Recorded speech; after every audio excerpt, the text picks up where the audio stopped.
Well, when they went down and surveyed that, they had one of those ground radars, and there's actually two bodies that are buried down there that they don't know how it got there. Meanwhile, let me pass on the good word about the new Wonky Times.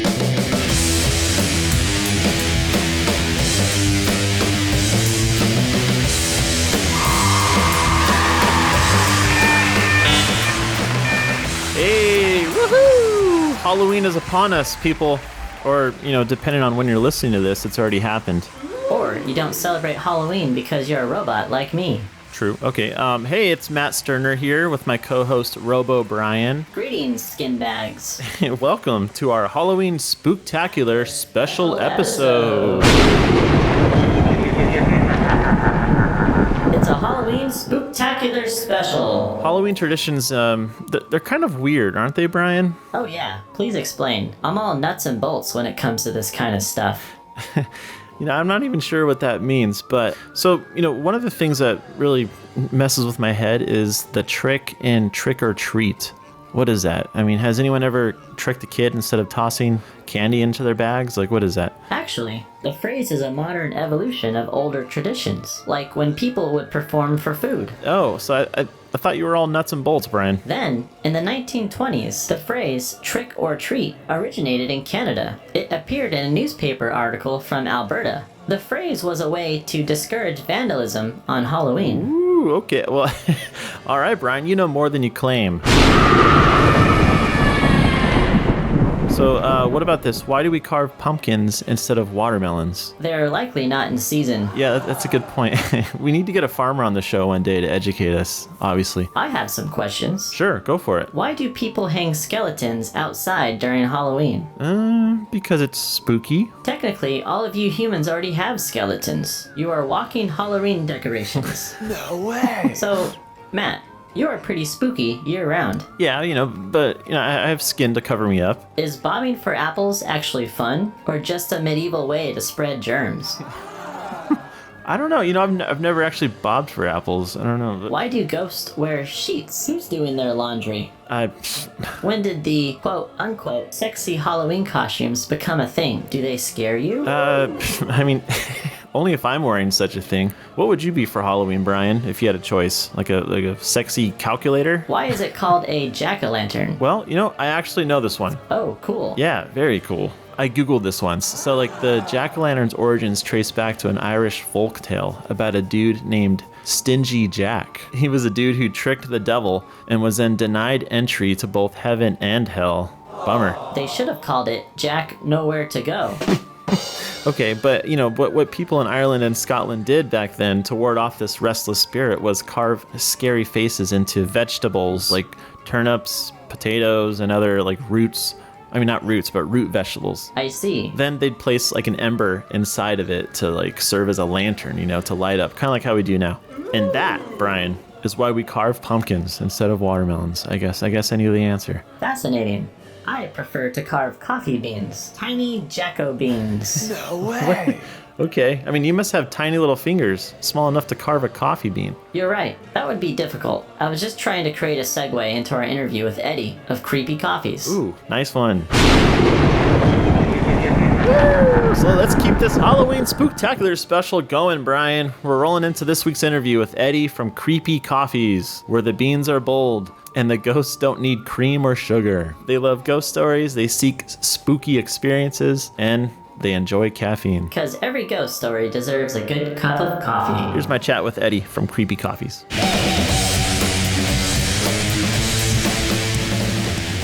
First things first, how do you like your coffee?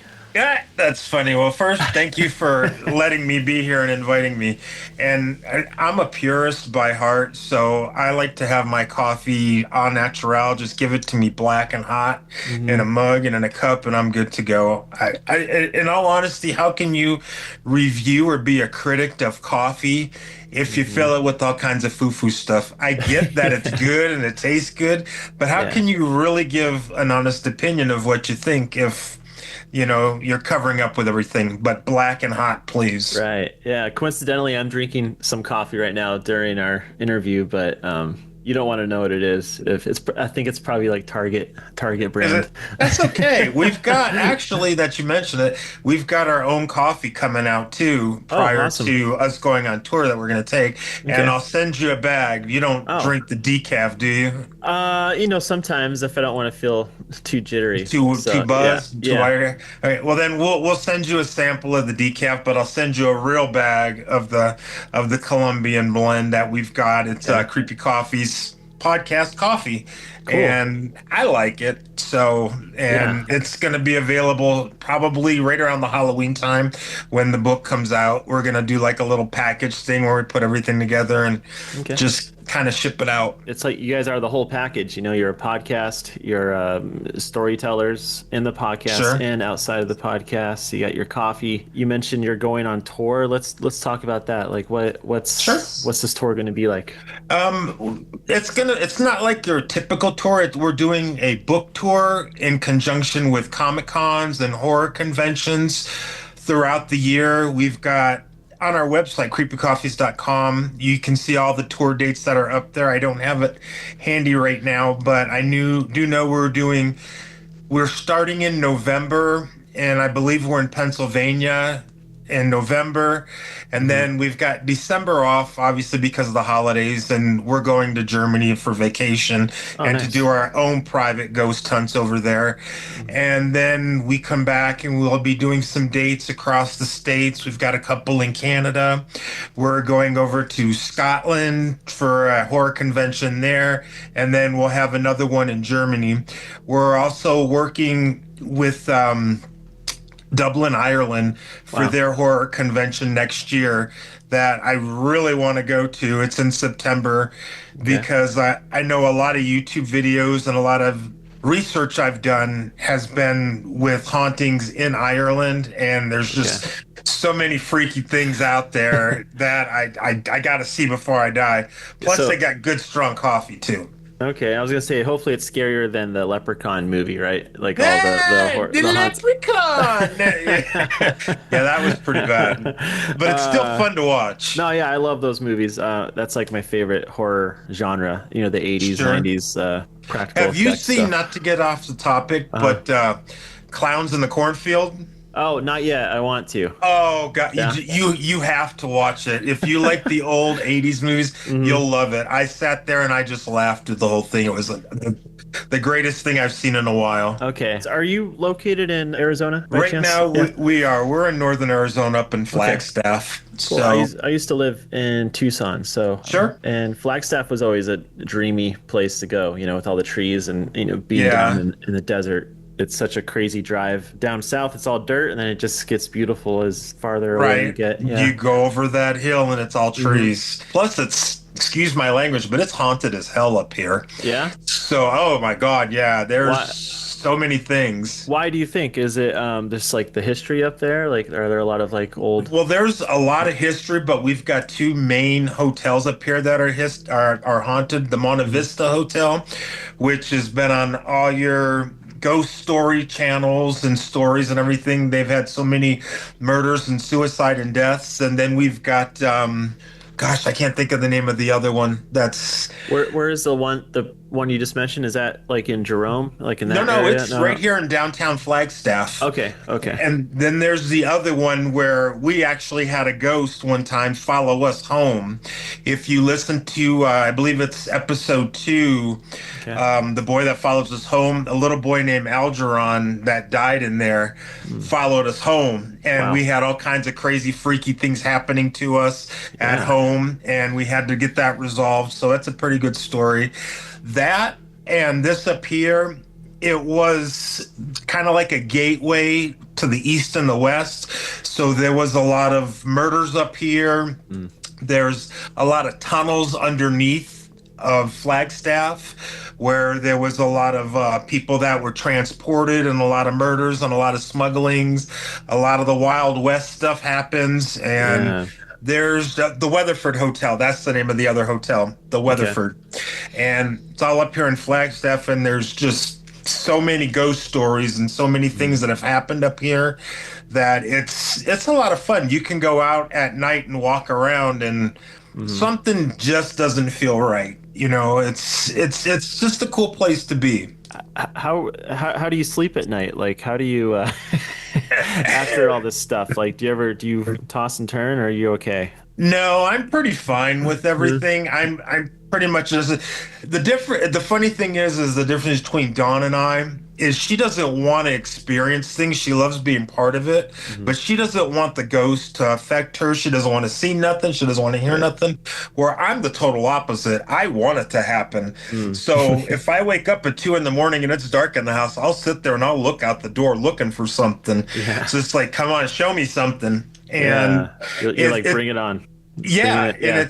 it's funny. We moved about 3 months ago, and the house we lived in was actually haunted. It was haunted by an older couple, and we would have things turn on and off on us all the time. We were watching a horror movie one night.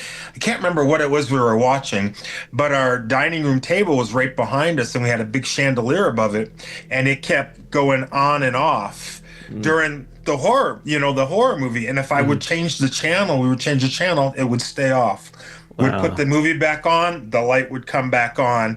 And during Wow. scary parts, it would fluctuate. It's just crazy up here. Do That, you remember the movie? Do you remember what movie you were watching by chance? So I can avoid it. I want to say Smile, the first one. Oh, I've seen that one. Okay. Okay. Yeah, I want to say that, but I'm not 100% Right. positive. If Dawn was here, I would ask her, but she would probably say the same thing. Yeah. But yeah, I welcome it. It doesn't bother Mhm. me a bit.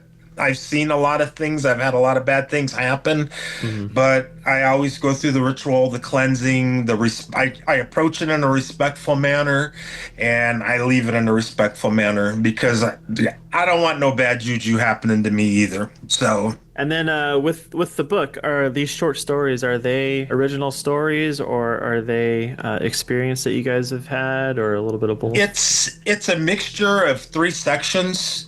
It's true crime, which is obviously true crime that happens. Mhm. When we've done stories on those. Then there's the three fictitious or the section of the fictitious ones where there's stories that we've written based off of true events, and then there's the section of hauntings that we've been on and things that we've experienced. There's a story called Tom, and it's about a little boy who haunted me and my family when I was growing up, and it's available on our podcast right now. Okay. But in the story that's in the book, it goes a little bit deeper into everything in the background, and Okay. so that's three sections. One, I guess you can call it fantasy storytelling, Mhm. true stories that we've experienced and have had happen to us, and then true crime. So we get a Okay. little bit of all the worlds. Nice. And it's fun. It's like short stories are fun because they're compact and you don't, it's not Right. as intimidating for people who don't normally read, Like like myself. Yeah. Yeah, absolutely. If it's yeah. longer than 5 or 6 pages, I'll listen to it. Yeah. It was hard enough to write this, let Mhm. alone have to sit down and read it. Yeah. And speaking of hauntings, since we're doing this special Halloween spooky episode, what's up with Shaker's Cigar Bar in Milwaukee? What's going Dude, on there? Shakers, I tell you, it's such a cool place. It was once owned by Al Capone during his hiatus, and it was mob influenced. There's a lot of mob things that are going on in there. Down in the basement, there's an actual cement where when the new owner bought it, they kept hearing all kinds of crazy things going on downstairs, and I believe there's pictures of it too on the website that you'll see a fake skeleton on the floor on top of a concrete pad. Well, when they went down and surveyed that, they had one of those ground radars, and there's actually two bodies that are buried down there that they don't know how it got there. So we're thinking it's a mob related hit. Right. And that area down there is super haunted. We had the degaussing rods down there, and they were going crazy. And we had the little EMF meters, which we do have, and we'll have them for sale too here Oh, shortly. nice. Yeah, and they were going crazy, all kinds of crazy things. And then What's cool also about Shakers is you know who Jeffrey Dahmer is, right? Yeah, Yeah. the man eater. Yeah. Well, that was his hangout. They actually Oh. got the bar stool, and I think there's a picture of it there that he used to sit on. So, and I'm not glorifying him by any means, because of what he did. It's total wackadoo, but it's cool Yeah. to see this history and everything happen. And then there's also, as you go up the stairs, there's like a little madam's place where prostitution would go on during this time, and one of the head madams was murdered up there, so you have her ghost playing around with you.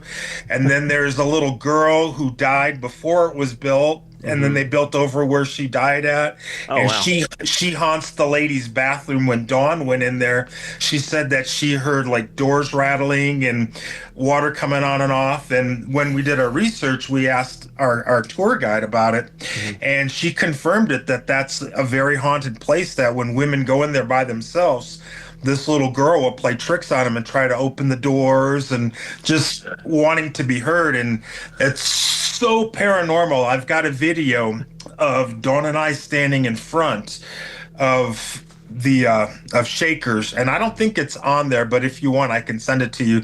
And you can literally see, it's about a 5-second video, a form go over her face Oh, wow. and not mine. And it was, I don't know, do you have an Apple phone or what kind Yeah. of phone? Yeah, I've You got know an how iPhone, yep. if you take a photo and you hold it, you'll get like 5 seconds of video. Yeah.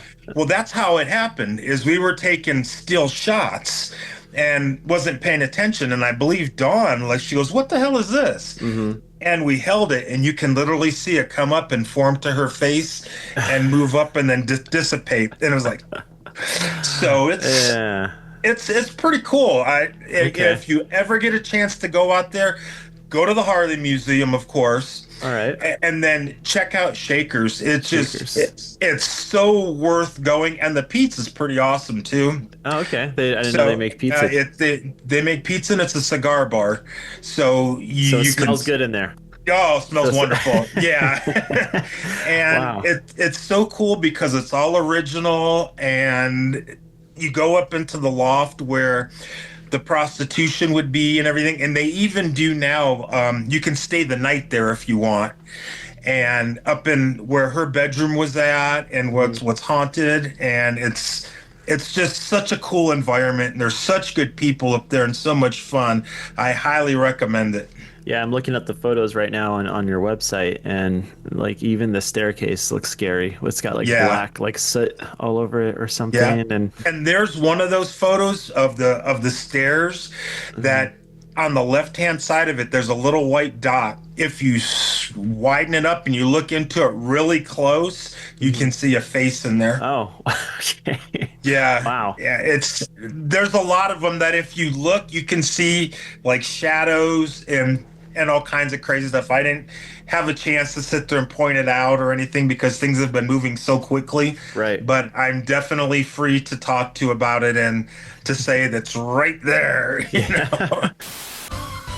Wonky Times will be right back after this short commercial break. I like to do it on the couch. I like to do it with my husband. Heck, sometimes I do it when no one's looking. Anywhere works for me. Introducing the Wonky Times Hotline. It's so much fun. You can do it anywhere. No way. Yes, anywhere. Your couch, your car, your backyard. Call us, leave a voicemail, and maybe you'll hear your message on the next podcast episode. Dial 615-669-8240. For the women who refuse to lead on anyone else's terms, this is for you. You climbed the ladder, hit the milestones, and done everything right, and yet something still feels off. Success should not cost you your well-being, your joy, or your integrity. That's why I created Powerhouses with Purpose. Here, we don't just talk about values, we lead with them. If you're ready to break free from cycles of burnout, lead with clarity, confidence, and purpose, and build a legacy that actually feels like yours, welcome home. Schedule a call with Sam at powerhouseswithpurpose.com. And then Dahmer's chair, was that available for people to sit on, or was it kind of like closed off? Well, it's funny, they have it in the main part of the dining area, cigar bar area, and it's up against the wall as you enter the ladies' restroom. And it's not roped off or anything, but they do ask that people not sit in it Right. because they don't want it damaged and destroyed and whatnot. And Makes sense. Yeah. but it's still cool to see, and I believe there's a picture of it somewhere in there. You'll see a door with a little wooden chair sitting right next to it, and that's the chair he would always sit in at the main bar in the front. Okay, next one. I want to know about the Conjuring House. It's scary. That one is located in, where was that one again? Rhode Island. Yeah. Right? Okay. Yeah. I mean, it doesn't, it's not supposed to look scary from the outside, but it looks creepy for some reason. So maybe because I've seen too many movies or something. Yeah, well, I mean, we all have, and we let our minds wander. The crazy thing about the Conjuring House now is there's so much, there's truth and then there's exaggerated truth. So I never had anything happen to me regarding the Conjuring home or anything about it, but it's a very cool place. They try to keep it authentic as best as possible. The weird thing about it now that's really sad is, for whatever reason, the county and the owners are having issues. So that's actually up for sale, and they're doing an auction, and the auction is going to be on Halloween. And hopefully the new owners will be able to open it back up, because right now it's closed to tourists because of permits and stuff like that, and the cost of maintaining. So they've kind of shut it down, but are you going to purchase this house? Is that what you're saying? No, I can't even purchase a ticket to go back and visit it. But I thought about stuff like that. What would I do if I could? It's like a Ed and Lorraine Warren's home in their museum. That comic bought it. I can't remember what his name is, but I wouldn't want it. Yeah. I don't want. I have enough bad juju in my life, and have had enough bad. Why the hell am I going to go spend money to bring more into it? Right. I believe all of that happens. And a perfect example is when Annabelle was on tour, and I apologize for this, but when Annabelle was on tour, all these crazy things started happening. And then the one guy who was its caretaker passed away on tour. And I was going to do a video about that and about the tour and about all the things that have happened. Well, maybe it's just my imagination or coincidence, but right after I started doing the pre-production and the recording of it, all kinds of crazy things started happening to me. So when I finally realized what was going on, I said, you know what, it's not worth it. It's maybe this is coincidence. Maybe it's just Annabelle telling me to shut the hell up, or maybe it's just back off. Yeah. And I did. I deleted everything and went about my way. Look, I'm getting goosebumps. And since then, are you okay? Everything's it's really bizarre, because everything, once we stopped doing that, everything settled down. Yeah. And there's still a little bumps here and there, but it's nothing like that was amplified for that. So I don't know. I want to believe that somebody or something or some entity said, don't do it. Don't open that door. So I just shut the door. It's nice you had a warning, like what if it got really crazy and next thing you know, there's a movie made out after you, Yeah, but I wouldn't be around to see it. That's the bad thing about it. Another haunt that I'm curious about is in Oregon. It's the Shanghai Tunnels. What's going on down there? Right. The Shanghai Tunnels, back at the turn of the century and around that time, where they used to take people that were less than desirable, outdoor enthusiast types, and they would take them into the clubs, and they would get them drugged up and drunk, and they would drop them down underneath the clubs. That's why they have the tunnels. And people would be down there to get them, and they would take them, and they would take them out and put them on the ships that would come in, and they would go out to sea. And this is where the term Shanghai came in, because they would Shanghai them and take them out to sea. And nobody missed them, and nobody really cared, because they really weren't productive people in society. And they would be told, look, either you're going to work off your ticket for the ship, or you're going overboard. And so they would get these people in the bars that were out partying and having a good time and whatnot, get them drunk, get them boozed up, drop them through the floor, get them out to sea, and give them the option. Either you're going to work for the captain or you're going to go over the board. Wow. And if they chose not to be Shanghai, that's exactly what they did, is they kicked them off the ship and just kept right on going. Yeah, and they could just get someone else. Yeah, absolutely. And there's a lot of deaths that occurred down there just simply because people would wake up and fight back, and they would just whack them.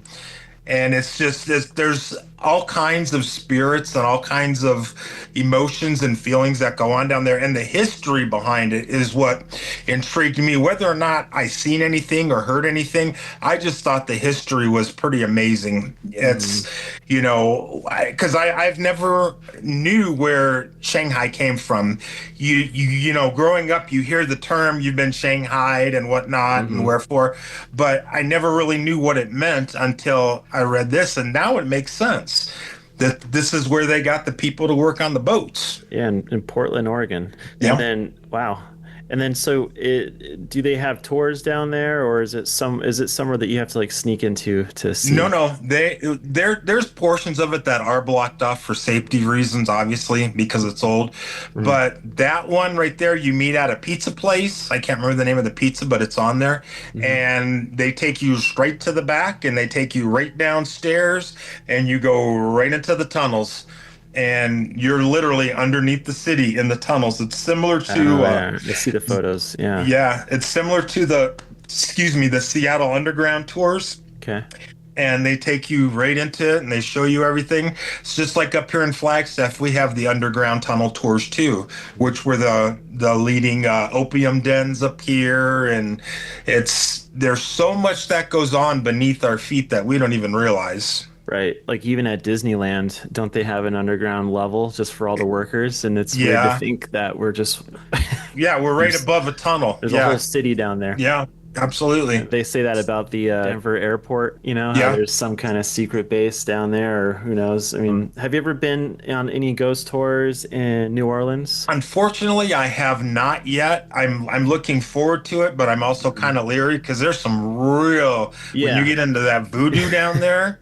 That's some real crazy stuff that goes on there. Absolutely. But I would love to go down there. I took a ghost tour when I was down there, and it was a walking tour. So you go to like these old buildings, and the tour guide says, this happened in 18 so-and-so. This was 1910. And then the very last place we go to is this like new hotel. And it's like 3 weeks ago, someone killed someone in this hotel, and now it's haunted.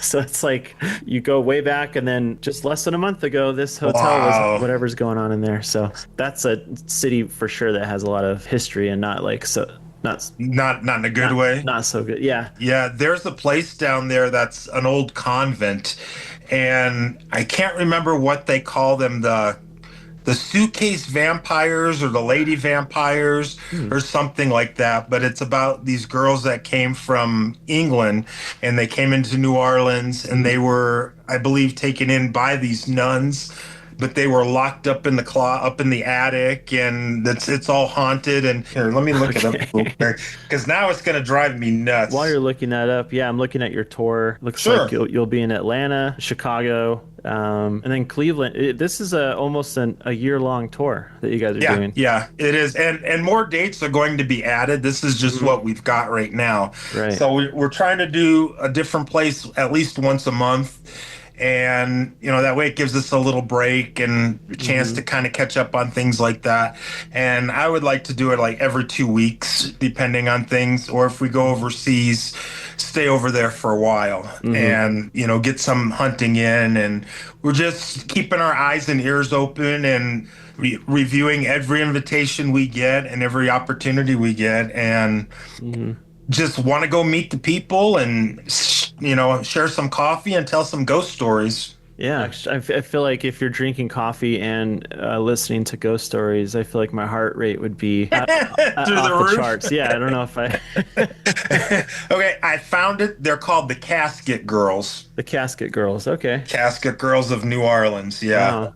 That's if I do go, that's going to be my main reason to go is because I want to know all about the Casket Girls Okay. in New Orleans. That's interesting. Yeah, I remember seeing stuff about like voodoo. There's like little shops, Yeah. I've seen some shrunken heads in the stores. They say they're real. Yeah. Well, see, I don't know. that's that stuff that I don't mess with. Mm-hmm. It's you can't prove it's right and you can't prove it's wrong. I'll just take your word for it and say, Yeah. well, I'll watch, but that's about it. Yep. So, yeah. Me too. Yeah, I like to sleep at night. So Right. So to wrap this up, you guys have a big tour coming up. You'll be book signing for your new book that just came out, and then you'll still be doing the podcast on the road. Absolutely, we're definitely going to do that. When we're on tour at the crime cons and the horror cons, we're going to be actually doing live podcasts there as well, as cool. well as interviewing people. So it's going to be a lot of fun. Hopefully, Annabelle leaves you be. for a bit. I don't even say her name, Okay. so I don't even watch the movie.